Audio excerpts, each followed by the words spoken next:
नमस्कार साथियों, गरजते बादल चैनल में आपका स्वागत है। व्याकरण भाग के साथ आज हम अलंकार जो काव्य शास्त्र का पार्ट है, काव्य शास्त्र का हिस्सा है, आज हम अलंकार को शुरू करेंगे। तो अलंकार शब्द का शाब्दिक अर्थ सबसे पहले यही देखेंगे। तो अलंकार का शब्दकोशी अर्थ होता है वह आभूषण या गहना होता है। अलंकार शब्द किन से मिलकर के बना है देखेंगे कि अलंकार शब्द अलम जमाकार के योग से ये बना है, इसकी उत्पत्ति हुई है।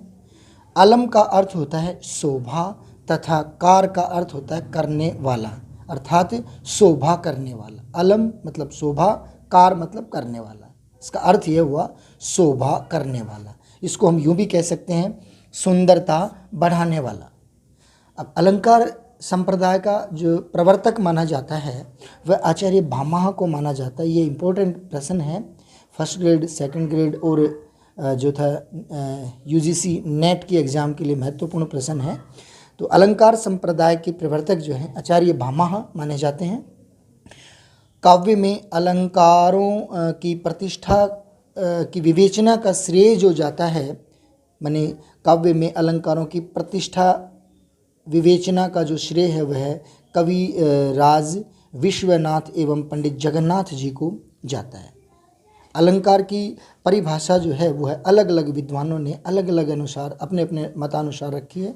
तो अलंकारों की परिभाषा अलग अलग विद्वानों ने अपने अपने मतानुसार दी है, जिसमें से कतिपय या कुछ महत्वपूर्ण परिभाषाएं हम देखेंगे।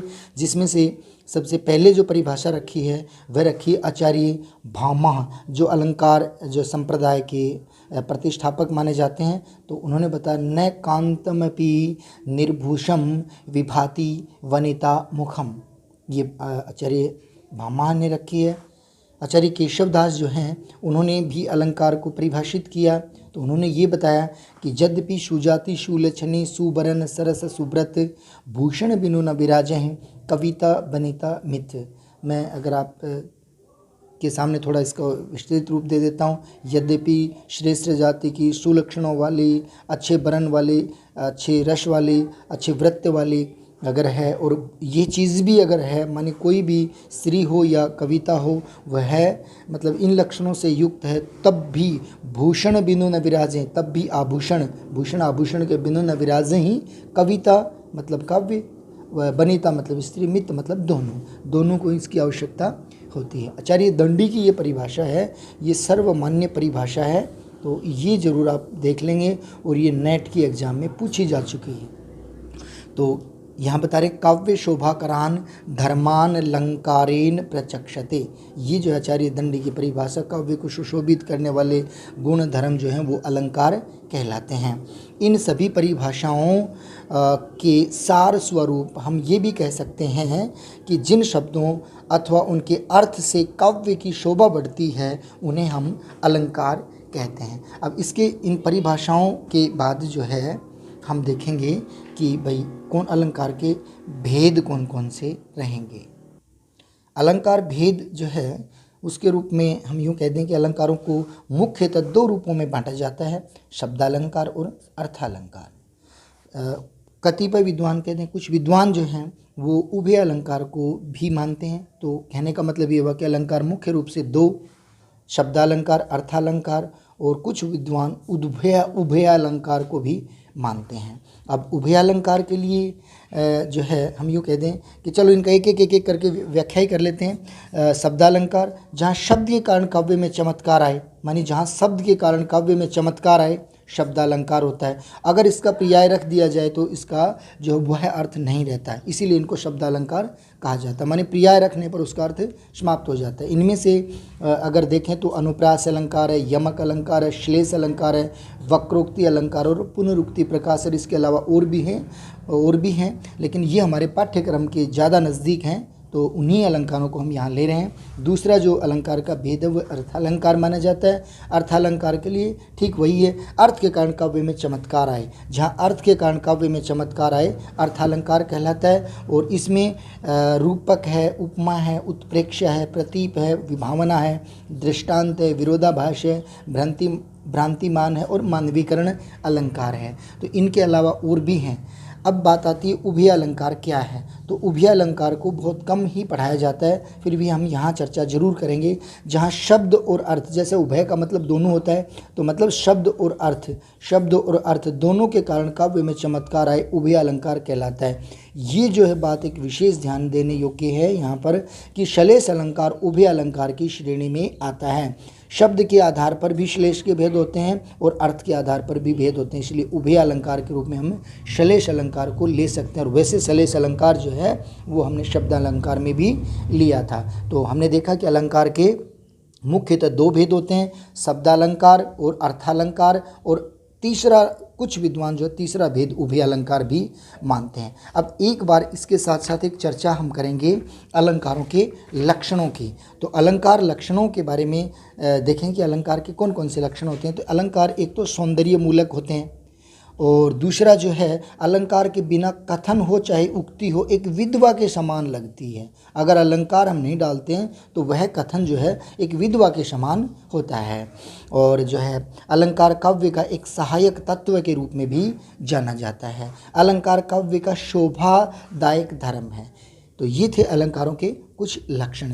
इसके बाद में हम देख रहे हैं कि भाई अलंकारों की परिभाषाएं, और कुछ अन्य एक महत्वपूर्ण विद्वान हैं जिन्होंने भी अपने अलंकारों को लेकर के परिभाषाएं रखी हैं। तो उनमें से सबसे पहले हम लेंगे प्रकृति के सुकुमार कवि के रूप में जाने जाने वाले सुमित्रानंदन पंत।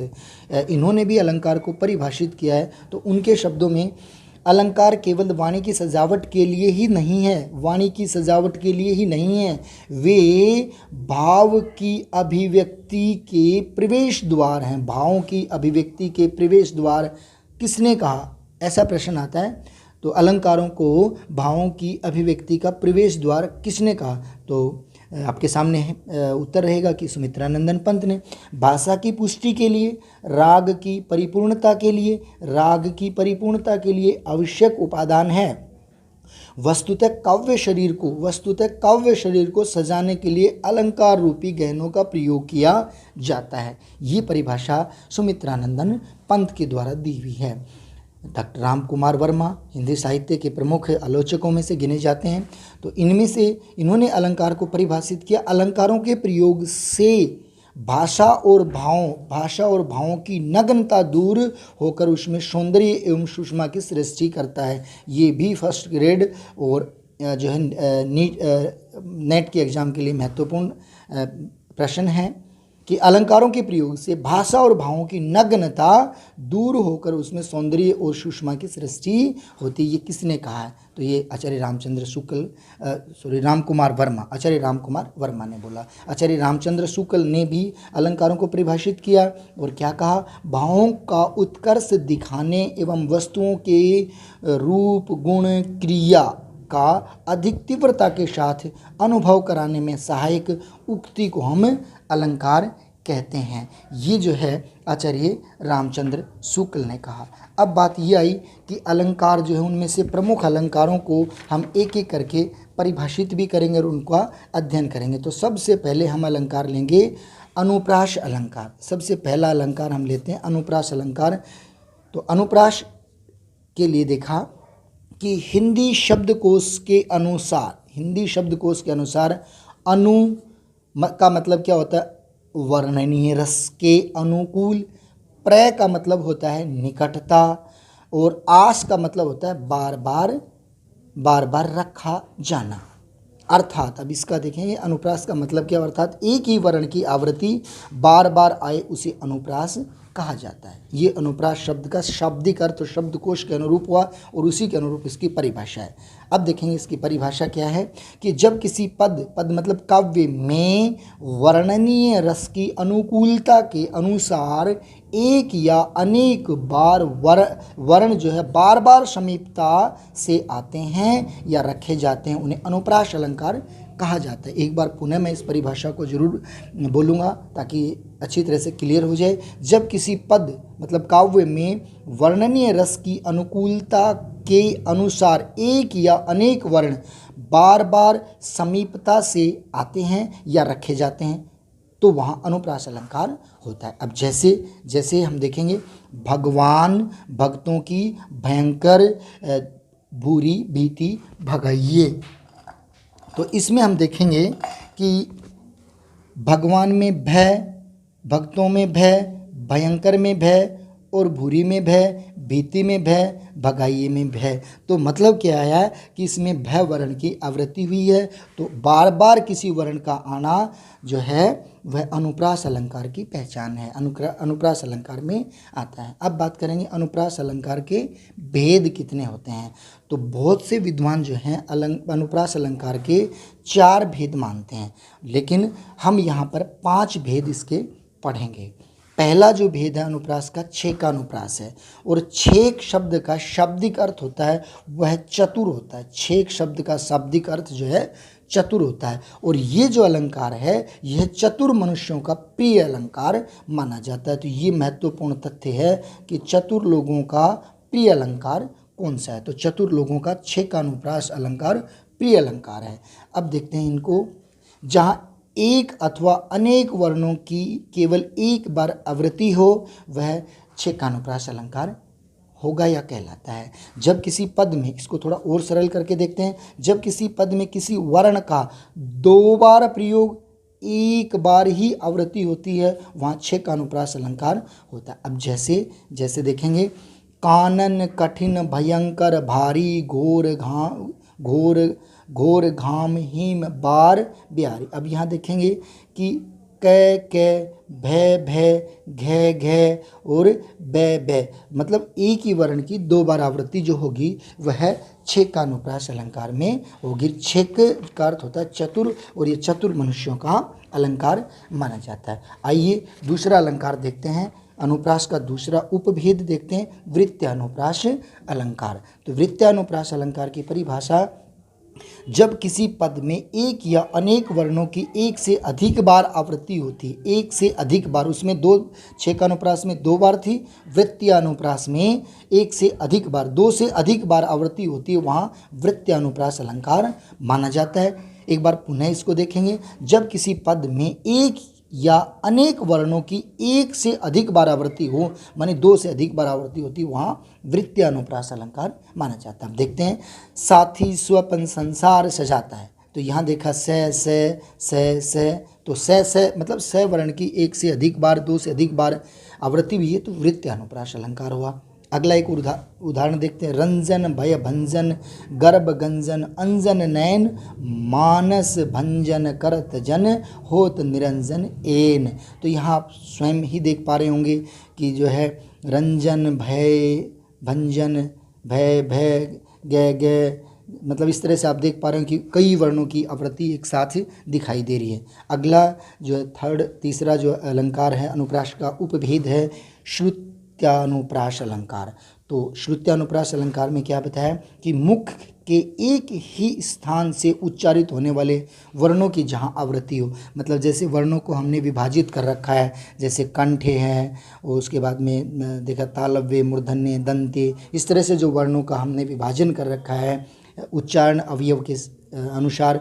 तो जहाँ पर अगर कंठे वर्णों की उस पंक्ति में वर्णन हो रहा है तो सारा कंठे वर्ण ही आए, अगर तालव्य वर्ण आ रहे हैं तो तालव्य ही आए, और दंतव्य या दंते अगर वर्ण आए तो उस पंक्ति में दंतव्य वर्ण ही आए, अगर ओष्ठीय वर्ण है तो उस पंक्ति में ओष्ठीय ही वर्ण आए।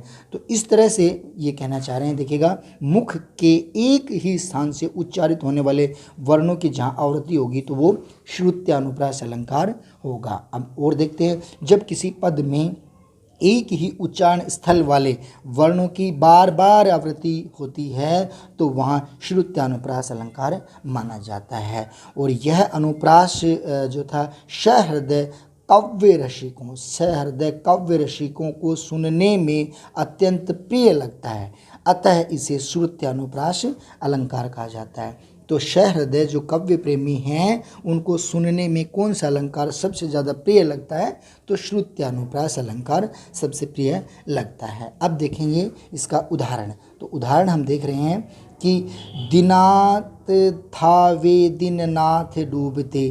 तो इसमें देखो द न थे जो थे द न थे, मतलब त थे द की जो पंक्ति है दंते, तो दंते वर्णों की इसमें आवृत्ति दिखाई गई है।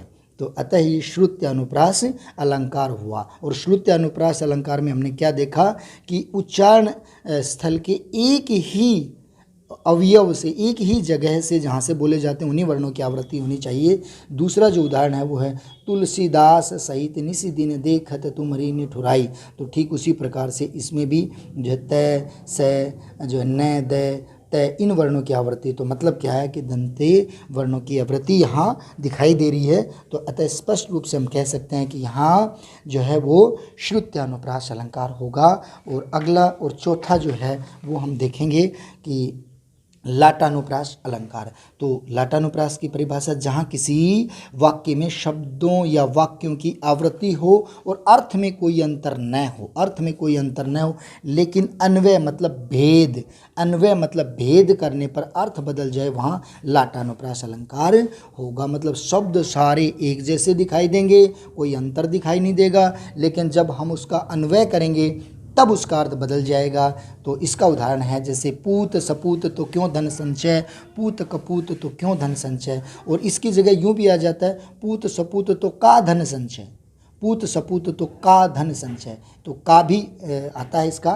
तो मतलब क्या है कि यहाँ केवल एक ये वर्ण की आवृत्ति, एक कै पूत और एक सपूत, यहाँ जब हम अन्वय करते हैं तो इन सब का अर्थ ही परिवर्तित हो जाता है। और लाटानुप्रास को ही कई विद्वान जो हैं अनुप्रास का भेद ना मान करके और इसको दूसरे रूप में ले जाते हैं। लेकिन हम यहाँ देखेंगे कि जहाँ आवृत्ति होएगी तो वहाँ पर अनुप्रास अलंकार का ही भेद के रूप में हम यहाँ पढ़ेंगे। अगला और पांचवा अंतिम जो भेद है वह है अंत्यानुप्रास अलंकार। अंत्यानुप्रास में इसकी परिभाषा छंद के चरणों के अंत में आए हुए वर्णों में समानता पर अंत्यानुप्रास होता है। और यह तुकांत कविता का यही आधार है। जो कविताएं हम लिखते हैं, जहाँ तुकांत कविताएं रहेंगी, उन तुकांत कविताओं का आधार अंत्यानुप्रास अलंकार ही होता है, क्योंकि सभी कविताओं का अंत जो है तुकांत ही रहा है। तो जहाँ तुकांत कविताएं मिलेंगी वहाँ अंत्यानुप्रास अलंकार होगा। आधुनिक युग की कविताएं जरूर तुकांत नहीं है, लेकिन जो था आधुनिक युग माने जब से सूर्यकांत त्रिपाठी निराला ने मुक्त छंद के प्रणेता माने जाते हैं, तो उनसे पहले की जो कविताएं हैं उन सब में ही, जैसे भक्ति काल की है, आदिकाल की है, रीति काल में तो ये साहित्य के रूप में और तुकांत के रूप में, और शब्द और अर्थ और काव्य और कला सभी दृष्टि में तो अलग और उत्तम ही युग था। तो उस युग की चर्चा कर रहे हैं कि भाई जैसे दिया कि कविता के अंत में तुक मिलना चाहिए, तो यहाँ दिया रघुकुल रीति सदा चली आई, प्राण जाए पर वचन न जाई। देखो अंत में अंत मिल रहा आई जाई। और ठीक उसी प्रकार